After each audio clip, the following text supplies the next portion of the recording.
Here would like to thank the Provost's Office for helping fund the Global Issues Colloquium. And tonight, for the last Global Issues for the semester, we have a report back on my study abroad trip to Cuba. So I'm going to pass it off to Ms. Carol Bennett from the Multicultural Affairs Center, who will introduce us.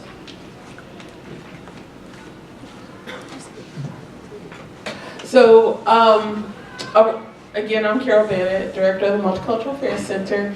My interest in Cuba is really about diversity and global diversity. So Dr. Becker gave us the opportunity to go to Cuba over spring break. There was nine of us, eight students, one professor, one administrator, and 2 friends of Truman. But we really had a great time. We learned a lot. And we're just here to talk about that experience and actually bring it to you with hopes of possibly 2019 a Cuba trip, right, Dr. Becker? So, buenas noches. Buenas noches. Very good. We're going to have explanation of our favorite things, what we've learned, and clips along the way. And we will give you the opportunity to ask any questions that you may have.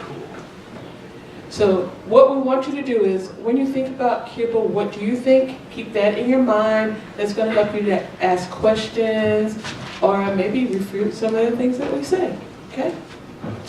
So pay attention. Hopefully you'll get as much out of this and get interested in going to Cuba, because it was really a cool trip. All right, good evening. Hello, my name is Lauren Giza-King. I am a double major with history and sociology, and I'm also studying education, so I'll get my master's here next year. And as a history major, there's quite a few of us who are history nerds on this trip. This was a very cool experience for us to actually relive the revolution through the eyes of someone outside the United States, because a lot of us in our history classes got a very United States perspective. And so I'm going to kind of give you that background now, a quick 2-minute run through of the history, which will not cover near enough of what we need to know, what we need to understand, the diverse, complex, and really challenging issues that this island faced. However, it'll give you a little background moving forward. So Columbus actually sailed to Cuba on his first voyage in 1492, and since then it kind of started a long line of Spanish imperialism on the island. Tobacco and sugar were huge for a long time. Still kind of are. As we drove through, it was sugar harvesting season. We got to see some of the factories and work. It was very cool to see that this tradition was still continuing on the island today. And till about the mid-1800s, there was Spanish rule. However, Spain was one of the last, or Cuba was one of the last islands to win its independence from Spain.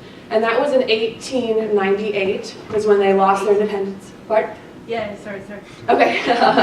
And so then there was a war between that, but they were also one of the last islands to, second to last countries to abolish slavery in the same, a little bit earlier. But as it was their last to kind of gain their independence, it had a huge nationalist movement that continued on. A lot of Cuban pride and continuing, yes, just truly pride for the island and for their country. And so since then, after that, the United States came in. So they lost Spain, but they got the United States. And it was their own beast in itself. The Platinum was put in place, which said that we could kind of go in and do military action on the island if we didn't like what we saw. So there was about 60 years of continued oppression of the United States. After that, in about 1959 is where we see kind of our big US-Cuba relations start. You see Fidel Castro overthrows Batista, who's in the US's favor, and from then it was a long line of US back and forth. They won their independence, a blockade was put up, and that's where we kind of get in the sticky situation today. We'll talk more about the US interventions in that war later on. However, this is just kind of the general start of it all. So I'm going to pass it back to Carol, and we'll kind of start our own personal experiences of the trip. Thank you. My background is African American Studies, U.S. history, with emphasis on the Caribbean and the American South. I'm interested in the culture, race, and religion of Cuba. And that's kind of what I focused in my last year of graduate school. So what you see, actually, it was not a picture that we took. It's a picture I found because it was really hard to just find photographs and be in spaces where I could see the culture, the Afro-Cuban culture. So let me talk a little bit about that. I personally found it problematic that no one wanted to talk about race, and race was not an issue. However, in 2009 to 2012, researchers were doing studies on race, and they found that probably 9 to 10% Cubans identified as Afro-Cuban, 64 as white, and then the other were multiracial. And when you look at the culture, the people in the country and the culture, they're brown and dark brown people. And they actually use the terms black and white. So I kind of synthesized that in my own thought. It's like, if you don't have a problem, why are you using these terms? Then also you look at the cultural wealth and the financial wealth. It tends to be more white. And there was also what I'll call white flight when Cubans were leaving. So you have a lot of Cubans identifying as white in Miami that send Cuba money to their family, where darker complected Cubans can't do that. So there's that divide that they don't talk about. So yeah, that was a disappointment for me, because I kept saying, so what about the black people? And they're like, well, that's not a problem. And I kept seeing like divides. And the religion of Cuba is Afro-Cuban religions and Roman Catholic religion. So religious Syncretism, meaning that you can be both. They exist in the same place. So you can be part of Santeria on a Friday night and go to Mass on Sunday, and no one says anything about it. Unlike in the US, you are Christian, and you can only be Christian, or you're Muslim, and that's what you are. I see the intermix of that, and we actually spoke to a priestess who gave more about the religion, and I kind of wanted to stay with her a little bit longer and let everyone go on. But she did give a good overview of the religion, how it started with slavery, where there was a mixing of the Catholic religion and the African religions, and how it grew. And actually, if you go to places like New York, Detroit, you'll find a lot of practitioners of Santeria. And if you have any questions, because we have time limits, just ask me and we can go into the deeper discussion. And even if you don't agree with me, I'm fine with that, because we can have that dialogue. And if you go to Cuba, I think, they're very open about their religious values. So that would be an interesting conversation for you.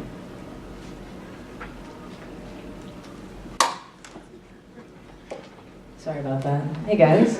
So Emma and I are both going to be presenting on gender, which is, yeah. Anyway, let me just get into it. Okay, so, oh yes, I'm Katie Davis. I'm a history major here at Truman State. My name's Emma. I'm an English major. Pass it back. And I knew we weren't going to talk about our favorite things. I'll make it fast. My favorite thing about Cuba was how I lost my passport. Honestly, this weather here is making me question coming back. It was snowing Sunday. Anyway, so basically, people see gender in Cuba. So basically, they consider it like women, the revolution within the revolutions, because the women's rights have like expanded so much. Because Fidel Castro created the FMC, which is the Federation of Cuban Women, in the 1960s. And also a big part, Cuba was kind of back in that old thought of women need to stay in the domestic sphere where men are in the public sphere. And in 1961 was the literacy campaign, which a lot of women participated in, which furthered their role in the public sphere. 1975, the new constitution put a lot of laws in favor of women, such as like creating things such as cafeterias at work to lessen their load, or like family daycares. But basically, the family codes eliminated discrimination within the law. But a quote from Lenin is, "Equality in front of the law is not." I'm probably misquoting him, but basically the gist of it is equality in front of the law doesn't mean cultural equality, which is important to think about. The other thing we want to mention about gender really quickly, when we spoke with the woman wearing white that you can see in the picture here, her name is Angelina, she told us, I believe related to the literacy campaign, that prostitution in Cuba was decriminalized, and because of that, a lot of the women that were working as prostitutes at the time of this action were trained as seamstresses or tailors, taxi drivers. They were all given another training. And essentially the purpose of this decriminalization was to obviously reduce the problem of prostitution in Cuba. And the result of that is that people that are practicing prostitution in Cuba, according to Angelina, are doing so for money, not necessarily out of necessity, but out of like a desire for the money. So we thought that was a really interesting point that someone brought up to us, just the decriminalization and the way that is different than the way that it's handled in the US. So. And I am also talking about the LGBTQ inclusion. So basically we went to a couple different places. We all thought we were gonna meet Mariana Castro, which I'm really, really sad about. But we talked to two representatives from the program that she put in place, and we didn't really get a lot out of them. There we did talk about sexual identity, and we were trying to translate it, and sexual identity didn't really translate very well, because this is my theory. I think that our individualist capitalist society, we put so much of an emphasis on ourselves and then our sexual identity, whereas like it didn't translate over there, and it was a lot more like, why are you putting labels on this? They're on par with the United States in trans inclusion, I would say. There are a lot of stigmas to, like we see it as like, oh, Castro hated gays, but like they are on par with us in trans inclusion. And then the last thing with that is, I had a question about asexuality. And I asked them if that's a big thing there, and if they include those people, and that also got lost in translation. And the guy there was like, maybe repeat the question a few times, and he was like, I just can't see a Cuban being non-sexual like that, which is fair because they're beautiful people. It was like walking through Chicago, but not Chicago. Better. What is next? Hello, good evening. My name is Chuma Humphrey. I'm a sophomore biology major here at Cuban State University. And my main interest in Cuba was trying to get an understanding of how healthcare was ran there. And in the US generally, it's very systematic. It's very anti-personal care. The biggest thing that I got from the trip itself was the idea of patients for pockets, meaning that everything in healthcare for Cuba was for the person themselves, which is something that I really vibed with essentially. So kind of going further into the healthcare levels is the idea of a tier system. And so this is kind of how it operates. Basically what it is individuals are put in a category of certain tier levels. So one person might be more susceptible to having a disease versus someone else. And so depending on what tier they're in, they get healthcare on whichever tier that they're residing essentially. And basically counting on to reduce the amount of backlog in universal healthcare, which typically is seen in the US, they have things called communal doctors, which basically have individuals who specialize in a certain type of cure in the environment. So say someone has like the ability to basically they injure themselves. And so rather than go to the hospital and get on the list for waiting list, they go to the community doctors and they can basically ask them for help and try to see what they can do for them.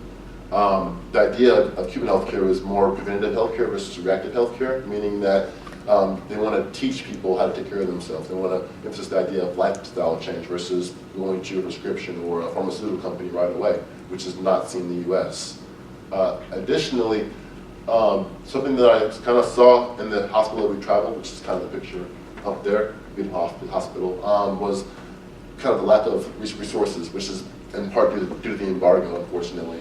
They don't have the ability to have the top-of-the-line facilities as they would have in the U.S., unfortunately, because patents are set in place on certain elements of machines or machinery in Cuba that if the U.S. has that patent, they can't use it in their country because it might be repossessed by a different company.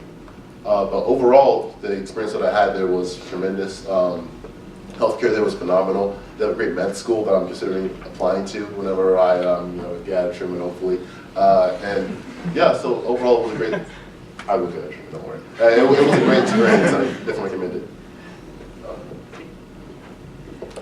All right, like I said earlier, I'm Lauren, and as an MAE student, this was very important to me, is to learn about the education system here. And because it is a state-run government, it was very cool to see that, just like the medical system, they also had a completely free and run by the state education system as well. Everything from preschool, daycare, through university, doctoral school was completely free for everyone.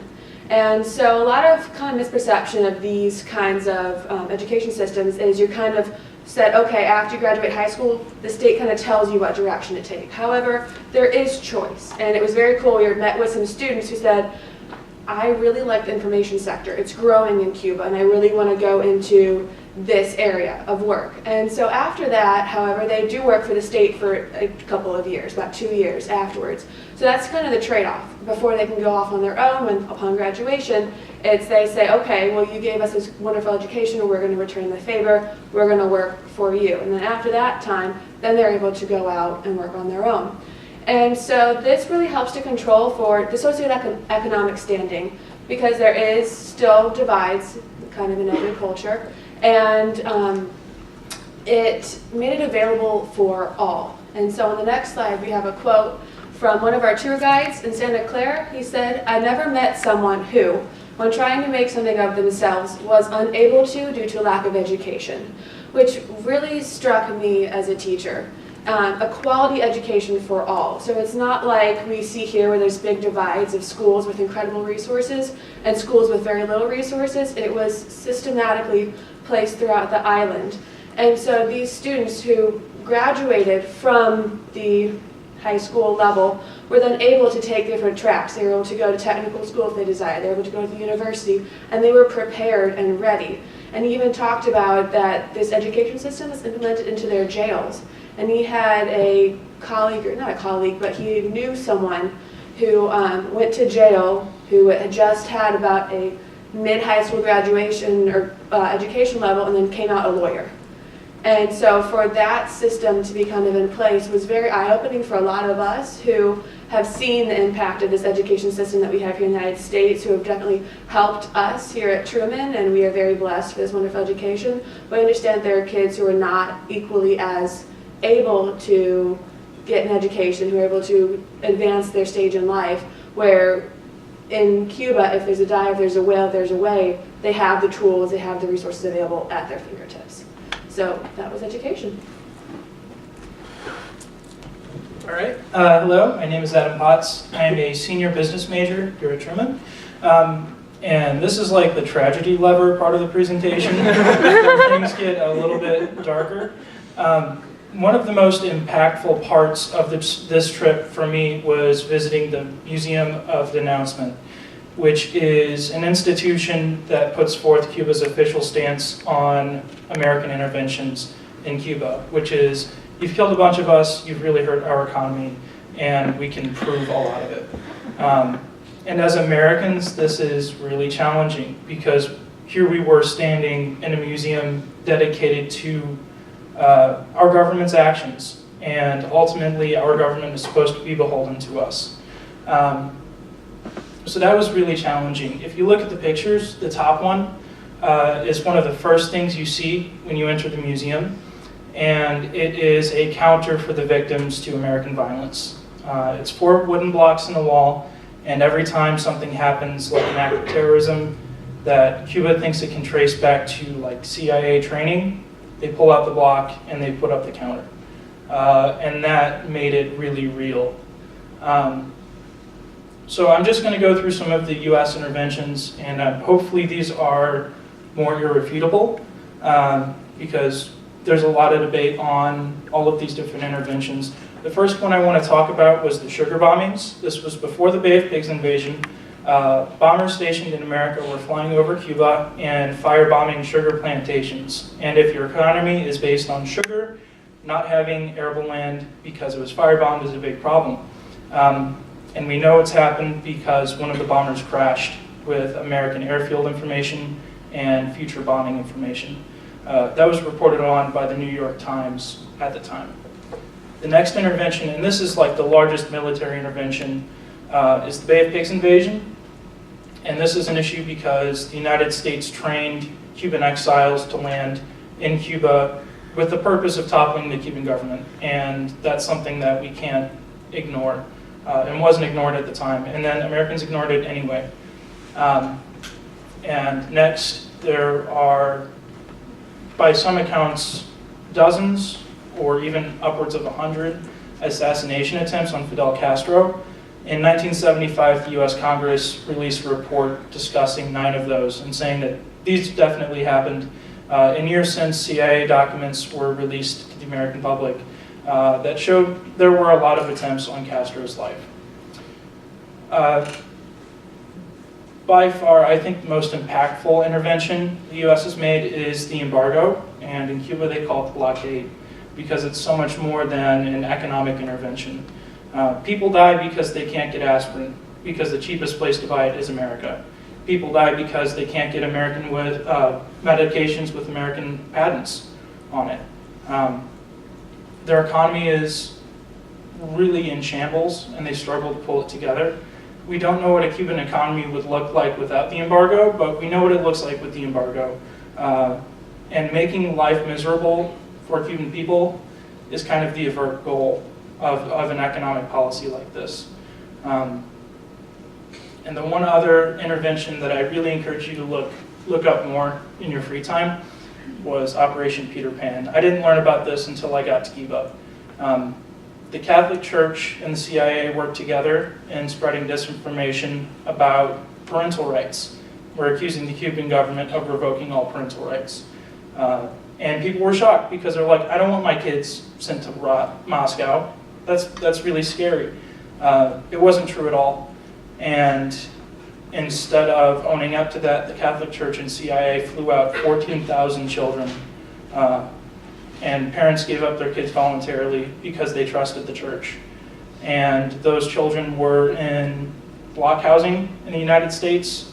And if any of them ever reunited with their family, it was decades later when they were adults and were able to afford it themselves. So this is a really heavy section. I encourage you to do your own research. It's really weighed on me. And, you know, Cuba was an awesome country. I think it's important that we realize they remember, and that we should be accountable for our government and at least know what we're doing in all Latin American countries. So anyway, that's the tragedy lever. The rest of the presentation is much more uplifting than that. So that's what we're going to do. Yeah. Okay, thanks, Adam. Hi, everybody. I'm Jacob Brook. I'm a political science major here at Truman. And so while I was in Cuba, the things that stuck out to me, obviously everything here is political, but there were 3 main observations that I really wanted to dive in on. The first of those is that when I ask people questions about the government, they don't talk about government or governance or the party. They talk about the revolution, and they see all of their social mechanisms as part of the revolution. And so Angelina gave us this quote from Fidel that is, change everything that needs to be changed within the revolution. And so they're very much taking this perspective on their government that says, you can change things here in Cuba, but the goal is to change it within the revolution that we started 60 years ago now. And so this is where the US perspective on politics differs from the Cuban perspective, in that we see party conflict and like participation as very much like voting and getting out there and doing stuff. But Cubans see it as happening within the revolution, and that they're going to be part of the Communist Party, they're going to participate, but do so within the revolution, and they're not changing the superstructure of their society. The second one kind of gets at that too, in that while we were there, actually the first Saturday, they held an election, and it was very much something if we hadn't been told, we wouldn't have noticed, except for the fact that there are a few signs that remind people that it's compulsory to vote in Cuba, and the elections are something different than we have here in the United States. They're just yes-no votes on candidates that have already been put forward by the community and the Communist Party. And so participation is mandatory, but it's not a competitive election like we would think of here in the United States. And the final point I wanted to make is that while we visited the University of Havana, we met several members of a student union there, and they talked about how important unionization is at every level of Cuban society, and that this is how a lot of them see becoming involved in the revolution, and that participating in a union at the student level, at your working group, is how they see themselves as participating in their government in a way much larger than participating in elections. Which gets to our next point. I don't know if you picked up the Times this morning, but Cuba actually just elected its first non-Castro leader for the first time in 60 years. They've had several presidents since the revolution, but this is the first time in several years that a new leader's been elected, Miguel Díaz-Canel. And he's got a quote on there that reminds you that he's not really going to change too much of the Cuban system. I know that the way it gets covered here in the United States is that maybe Cuba is shifting away from socialism. I think he's making pretty clear there that they're not. And that gets at Raul's reforms, who's sitting next to the man in the white shirt there. The way it gets covered here in the United States, like I said, is that maybe Cuba's shifting towards communism, and so or shifting away from communism towards capitalism. And so I asked several people, how do you see the reforms in Cuba that Raul's making? For the most part, they gave me that same line that we're not changing that much, but we're changing within the revolution. So I think that when you think about a new president of Cuba, you think about the fact that Cubans don't really see themselves as needing to change that much. That's it.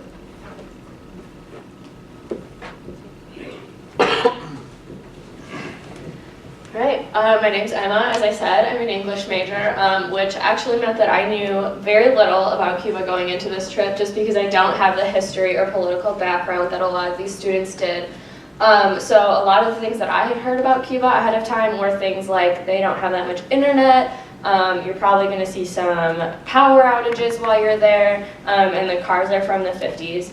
All those things are true, but I'm going to talk a little bit more about them. While we were there, we saw, I think, 3 power outages. One of them was while we were at the National Institute of Design, which was a really interesting department that we'll talk about later. But I was actually standing next to a graphic designer at the time who lost the entire project she was working on when the power went out. But other than that, they all lasted for about 10 minutes and they were not really acknowledged.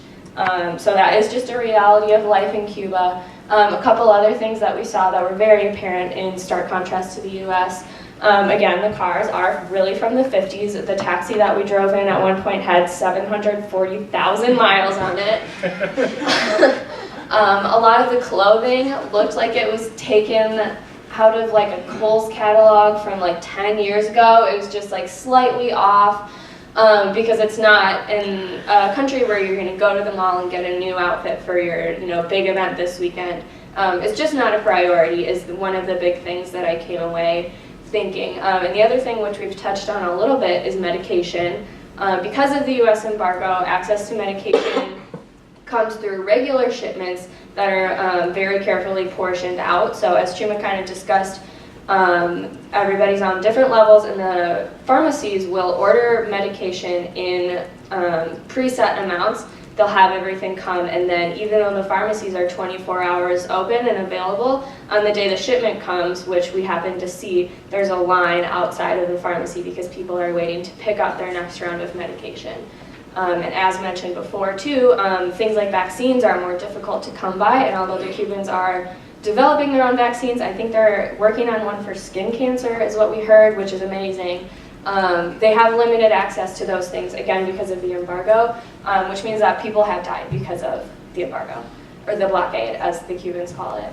Again, internet, as I mentioned, is very spotty. The way it was set up as we encountered it is you go to public areas, so whether that's like the park, I think there was Wi-Fi at the airport, or a couple different places throughout a certain region, and you have to buy a card, a prepaid card, and you'll access it on your phone for limited amounts of time. But it's certainly nothing like the United States where you can walk around anywhere you want and be on your phone.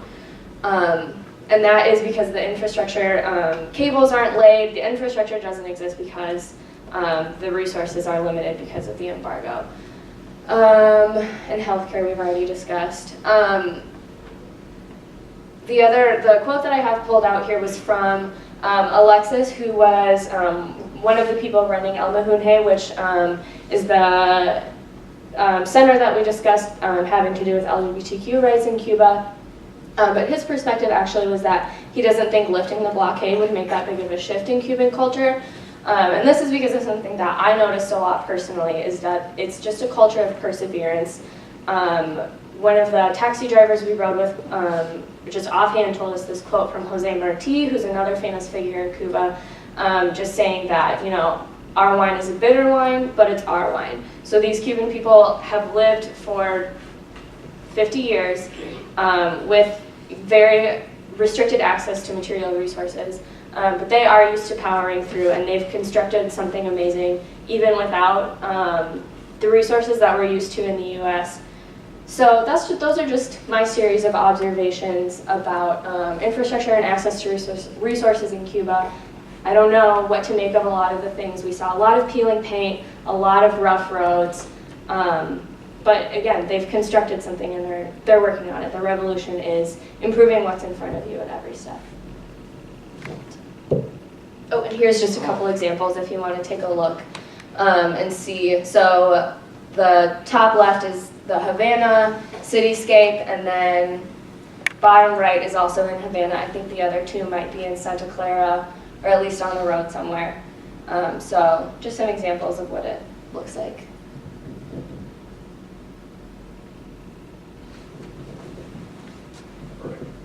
I never know how close to hold a mic. My name is Jack Houston. I'm a philosophy and religion major. So I guess my justification for doing this topic is that I was in FFA in high school. But no, I always have been interested in agriculture. But sugar production has always been a massive part of Cuba's economy, going back to when it was a colony of Spain. And it was a system where a few people owned pretty much all the land, and the rest of the population was a workforce, in the rural areas, that is. After the revolution, I shouldn't say after the revolution, after 1959, land was redistributed. I think the cap on acreage was like a few hundred acres per farm, which I mean is a fairly normal sized farm, you know, here in the United States. But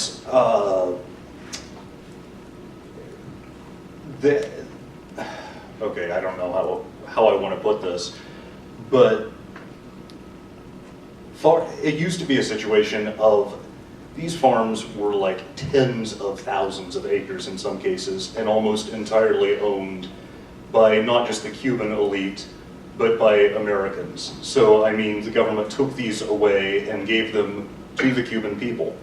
But then, right after that, the Cuban government decided that, okay, we're going to switch to an industrial economy. And part of this was due to close association with the Soviet Union and Marxist doctrine. But since there weren't really the resources for that in Cuba, within a few years it failed. And by the late 60s, they decided that, okay, we're good at producing sugar, so that's what we're going to focus all of our energy on. People who had been trained to be doctors were sent to the sugar fields so they could produce more sugar. Castro said, okay, I think this was in 1966. By 1970, we're going to produce 10 million tons of sugar. That they fell short. I think they produced something like 7.5 million tons of sugar. So still a lot, but not enough. So that was considered a failure. And Cuba continued to produce sugar, which it sold to the Soviet Union, and was pretty heavily dependent on the Soviet Union for the next few decades. but then the Soviet Union collapsed. And during this time, different things I've read have varied, but the average Cuban lost between 10 and 20 pounds during this time because there just wasn't enough access to resources for people. In the last few years, starting about 20 years ago, there have been a lot of co-ops in Cuba, and they've really expanded in the last couple. We were fortunate enough to go to one just outside of Havana. Just a little 25-acre farm, but they produced a lot of stuff. They didn't have tractors, but they did have oxen. The organic tractors, I think, is what our guide called them. But it was a pretty cool little farm. They do produce sugar there, and they also produce fruits and vegetables. It's places like this that provide the food for the restaurants in Cuba. And it looks like little farms like this are going to continue to pop up. So that's pretty cool, I thought.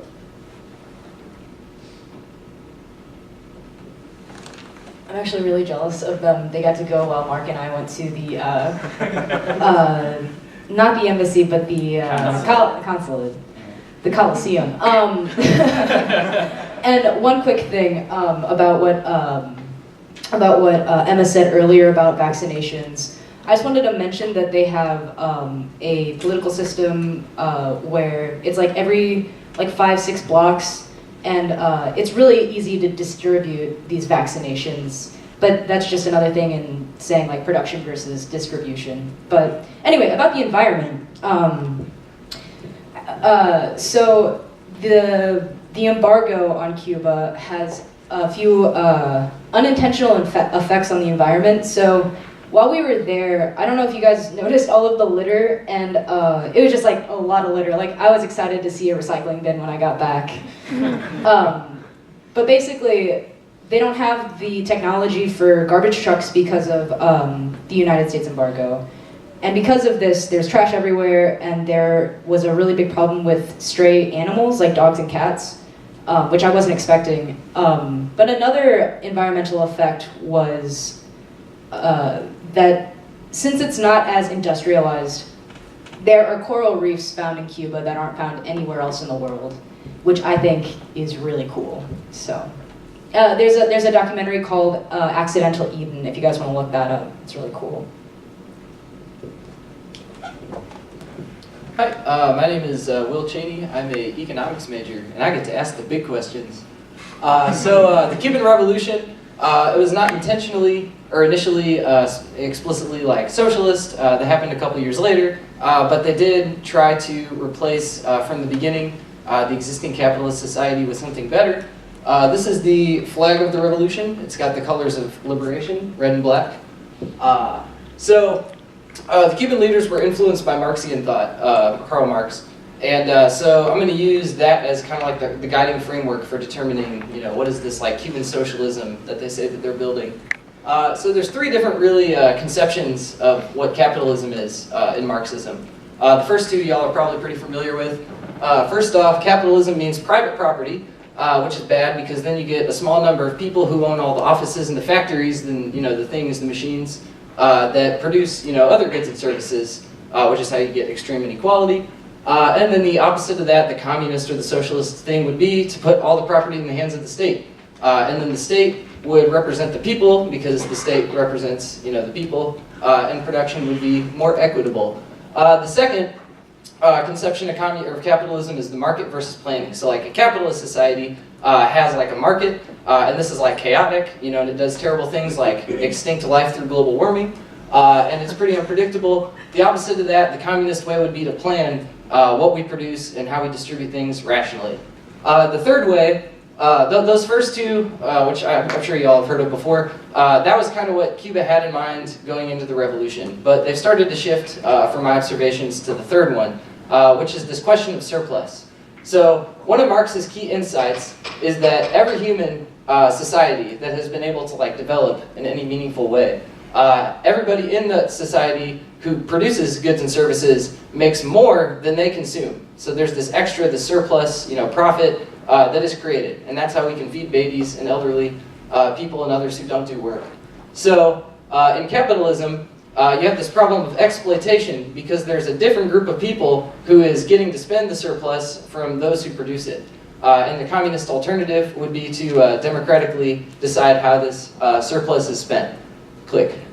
So all of these are at play in Cuba. The first one, state ownership, immediately upon they call it the triumph of the revolution. It's talking about 1959, and then the revolution is like since then. Most enterprises today, since then, are state-owned. They're state enterprises. So that means the government, owns and operates them. Unfortunately, they still have capitalist class structures. So there's a different group of people often, deciding how surplus is spent. But they've recently made this shift towards like privatization, and like the bourgeois news in America is making a big deal about this, privatization, shifting to all that. And this takes a couple forms. One is actual capitalist wage workers, and right now there's about 85,000 of them in the private capitalist sector. There's also about 500,000 people who are independently employed, so they don't have a boss. So there's no exploitation there, which is communist. But it's only one person, so you're limited with that. But many of these new privatizations are cooperatives, which means that the workers themselves democratically make all the decisions about the company. So state ownership is still a factor. The second plane, like planning, surprise, they use money. They still have money. However, it's a little bit different than in the United States because the state sets prices for things. And the state often determines how much is getting invested in different things. So one place, it was mentioned earlier, we visited the National Institute of Design. So ONDI, I guess it's the National Design Center. So their goal, this enterprise is the only one like it in all of Cuba. And they design everything from like chairs to websites in this place. And they don't have any competition. This is like the only one. But they don't operate on the profit motive because they're not the ones selling the products. And they're also not the ones who decide what products they're going to get. The government gives them, like, we need you to design a cool looking chair. And they're like, all right, let's do it. And they have like computers and they do it and they send it off. And then they start a chair company. And the goal is to make the chair company self-funding. Their goal is not the profit motive. The director said it was to better Cuban society and to make the best Cuban products possible. So yeah, that is all going on. But yeah, it's not like centralized planning like the Soviet Union did or whatever, but it does have aspects of that. Click. The third feature is democratic control of surplus, and they do this through two different ways. The first way is through the state. So a lot of the state's surplus that they get from the productive enterprises is spent on things that benefit everybody. So this is how they're able to offer free healthcare, free education. They put on free cultural events very frequently. We got visited by a group of musicians, and they'll have different jobs outside of this, but they're musicians, and they go out into the countryside often and like share music and teach people how to like do music, and like they taught us how to salsa dance, and it was like pretty cool. So they also fund this thing called the International Medical School, which I believe Chuma talked about a little bit. But it's this medical school. It's the biggest one in the world, and people can come in from other developing nations. And they can learn how to be doctors there, and then they go back to their country and practice. So the government does that. They spend the surplus on good things. The second way is directly through cooperatives. Cooperatives have always been around in Cuba, especially agricultural cooperatives, but they've recently started to shift towards more non-agricultural cooperatives. So we visited the one. You can see here, this is their profit sharing board from the agricultural cooperative we saw. So out of their profits, their total profits, 50% is reinvested in production, and the other 50% is paid back to the members according to how long you've been there. So there's like 5 levels of seniority, and that's how they share their profits. So that is that part of Cuban socialism. Click. This is the cooperative farm. In the back you can see the Soviet Union built them, these nice apartment buildings where they stay today. This is the inside of the Center of Industrial Design. That's the International Latin American School of Medicine. Click.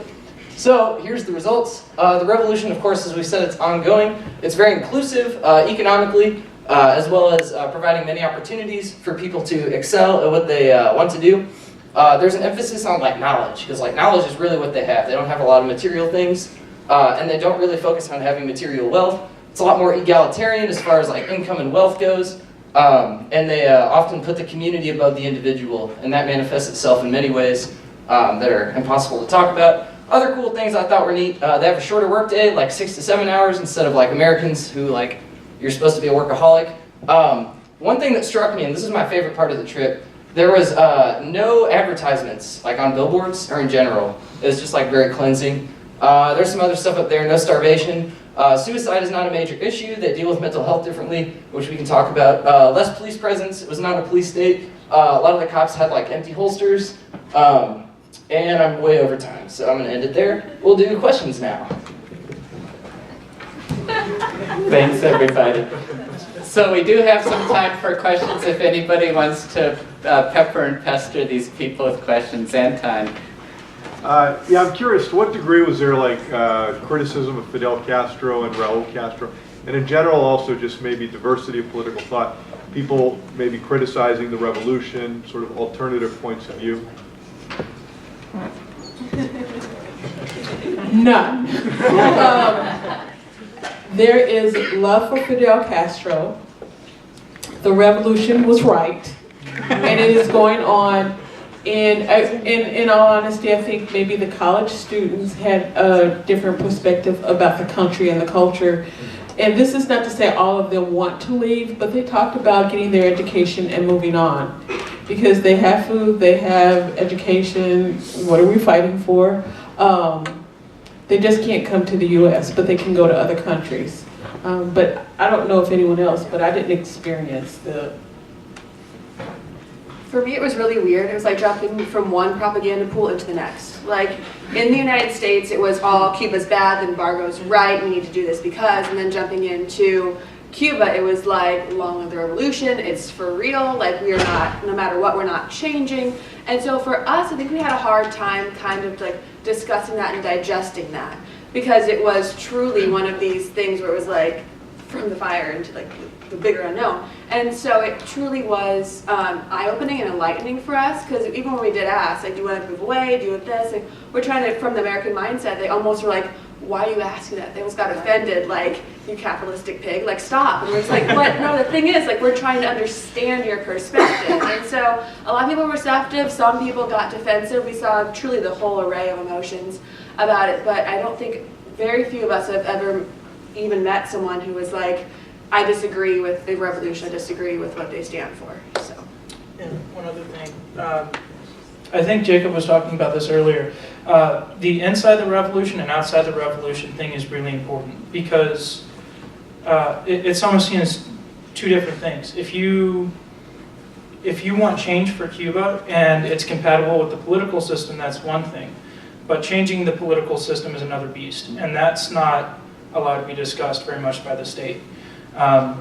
With the newly elected president, because we have a diversity of ideas on how democracy should work. But a lot of people think that he's going to be able to bring change within the revolution. A lot of people think he won't be able to bring change within the revolution. And people can critique that. But Cuba really does have a spotted history with journalists and being able to criticize the government. And I think we're all aware that a lot of what we saw is like the best case scenario, the best case that Cuba or the groups we traveled with could put forward for Cuban society. And it's important that we have two different narratives here. We have the US narrative and we have the Cuban narrative. And somewhere in between is the truth. So some people are able to speak up politically. It really depends on what you're saying and whether or not it's compatible with the revolution or not. Yep. Two more points on that real quick. So I believe it was the 1991 Constitution made it so that they have like constitutionally protected like freedom of speech, and there's a lot of like journalistic avenues for participating in the discussions, even if they're like state-owned formally. And I think in the U.S. there's a difference between like criticizing Castro and like being a terrorist, because like a lot of these people who they tell us are like political prisoners in Cuba are actually like blowing up buildings and like plotting like overthrow and things like that. So like when we hear the United States like Cuba doesn't protect free speech, it's really they're like jailing these people who like want to destroy the government, and like that's a pressure that they felt the whole time, obviously because of American imperialism. And I'll yeah, it's not that important. Move on. So kind of Speak up. Dr. Daughter stole my questions that I had, but I have one more like that. It says, so what would you guys want to tell someone who may have a negative opinion about like Cuba? I know that you mentioned, yeah, that like that you heard different things about Cuba prior to going there, that like your opinions were changed after you went there. So what are some things that you guys would tell people who they have like,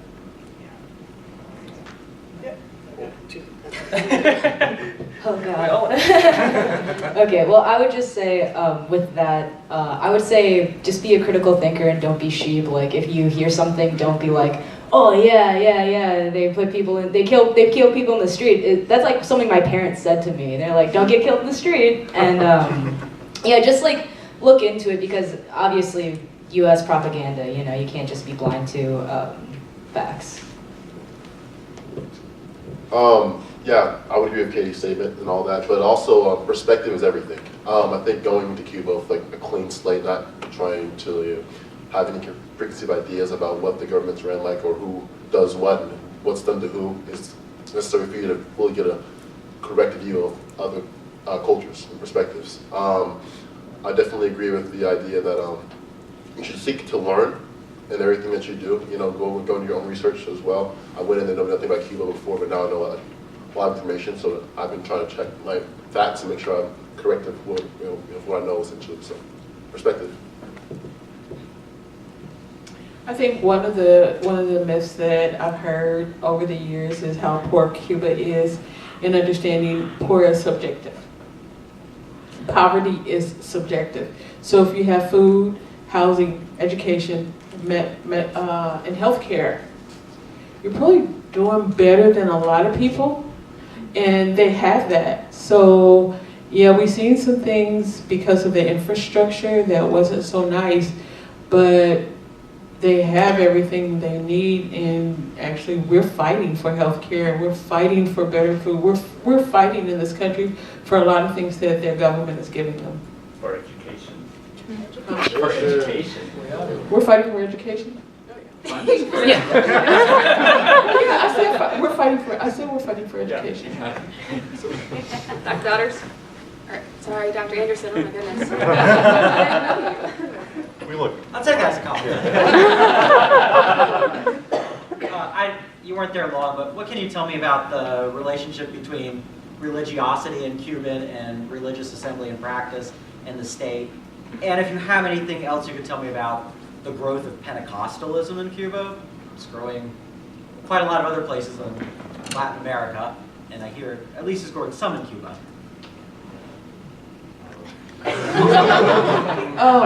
That's a Carol question. We didn't really touch on Pentecostal. We did talk about religious synchronism, as I mentioned, and that there is value in religion, but it's not really in your face where people are trying to convert you or they're publicizing their religion. It's more of, we're going to be good people and get along with our neighbors. And you practice whatever you practice, and I'll practice what I practice. I don't know, I didn't hear, because I did ask questions of people, but I didn't get any answer that was different. Also, I don't think the government pushes religion, or they don't say that we are this. Yes.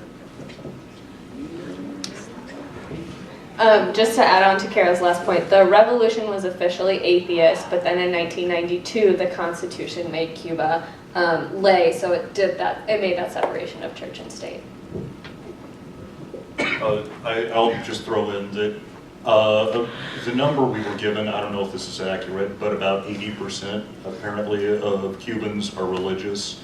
And the Catholic Church has waned in influence, not just due to the state, but due to like cooperation with the CIA and public opinion of the church declining. And I don't know about Pentecostalism, but in general, Protestant movements are becoming much more popular in Latin America, Cuba included. The place we stayed at was primarily Southern Baptist, but I also saw a school bus that was there that said something Episcopal Church. So there definitely are a lot of Protestant groups I there. think it was Presbyterian. Yeah, it was Presbyterian. They were Presbyterian. Okay. Rachel. Yeah, I was going to ask you guys just basically, how do you think that sort of Cuba's emphasis on less of like material items and profit and less commercialization and like having shorter work days and things like that influenced like creativity and like music and art and literature and things like that? One major point I want to, immediately when you said that, I just wanted to point to like mental health and how that's not an issue there, where it is an issue here. It's something that I've like, okay, it's something that I've realized that's just very prominent on our society that I would chalk it up to. I mean, we can't use capitalism as like a scapegoat, but like there are a lot of problems because you're worried about where your next meal is coming from, and like I feel like that gets in the way of the creative process. And we actually talked to a few musicians at the art factory, or I talked to a couple of musicians at the art factory and a photographer, and like they felt very free and like being able to create, very blessed that they could do that without worrying about a paycheck. Yeah, I was just going to make the point that Katie had said that mental health wasn't a problem in Cuba. A lot of the information that we were told, we actually discussed in a lot of detail because we're getting one Cuban's perspective, and the same with the 80% number about religiosity, is that we're getting one Cuban's perspective, and the joke that they would make about us was that we always wanted to attach numbers to these things, and they didn't really have numbers. And so I think that it's important to realize that they didn't tell us they had a mental health problem, but it's quite possible that it is a mental health problem. One thing I do want to bring up is, so we're not like one unified group. We all have a diversity of ideas on this. And just approaching the material thing, I don't know that Cubans aren't materially focused, but they definitely don't have any material. So a lot of the 500,000 private workers open their own private enterprises and accumulate more material. They have to have family members who are able to go overseas and bring it back. But that's one aspect. It's weird. Is Cuban society material? No, by default, because there's no material. One other point I want to make. On our last night on the trip, we went to the art factory, which was a beautiful, huge, converted factory that was filled with art, filled with music. And I realized halfway through the night it was all there for tourism. It was all there for tourists. They were selling the Cuban brand rum. They had Michael Jackson playing on a projector. They hit all the tropes that a visiting tourist would want to see hit. And there was political speech, which was awesome, but it was also an institution that Cubans would have to save up for an entire month to be anywhere near affording. So there's definitely some liberation to the artistic movements, but one danger now is that Cuba's artistic movements can be exploited for tourism. And I don't know if that's a good thing that foreigners can fund art, or if art is being manufactured for tourists. And there's not an answer on that. It's just another complexity of Cuba.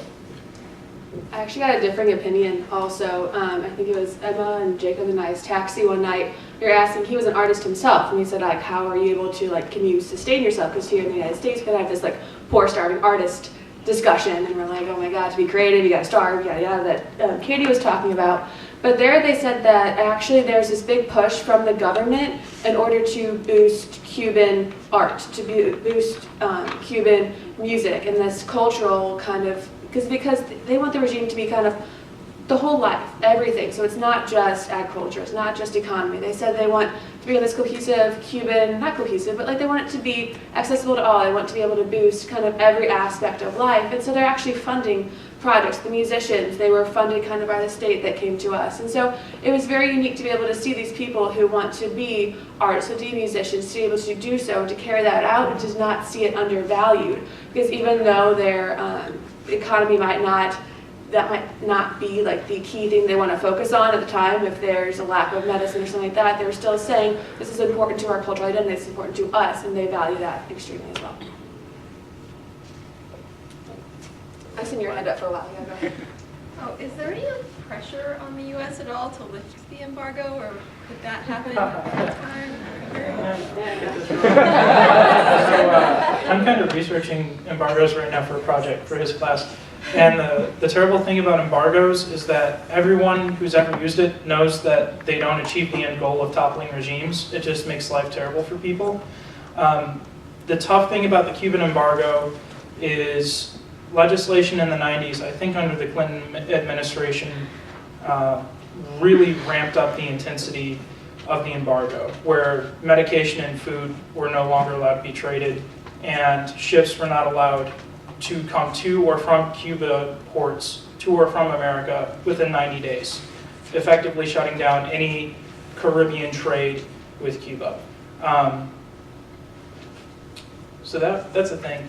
Wrapped in with that legislation was the US's official position to lift the embargo, which is, I'm not saying it for verbatim, but basically drop their socialist system entirely, topple the communist political structure, and have a completely free market economic system, which is not going to happen anytime soon, even if Cuba takes a more open direction, which they haven't in recent years. So there is a legislative hurdle to end the embargo. It's not something a president can say, we've ended the embargo. They can change the terms of it to some degree, but there's legislation that has to be overcome. The first question, we talked about critics of the state, and I think it's important to think about a lot of the critics of Cuba went to Florida, and so a lot of the perspective that, for instance, Marco Rubio, the senator from Florida, gets of Cuba is a very negative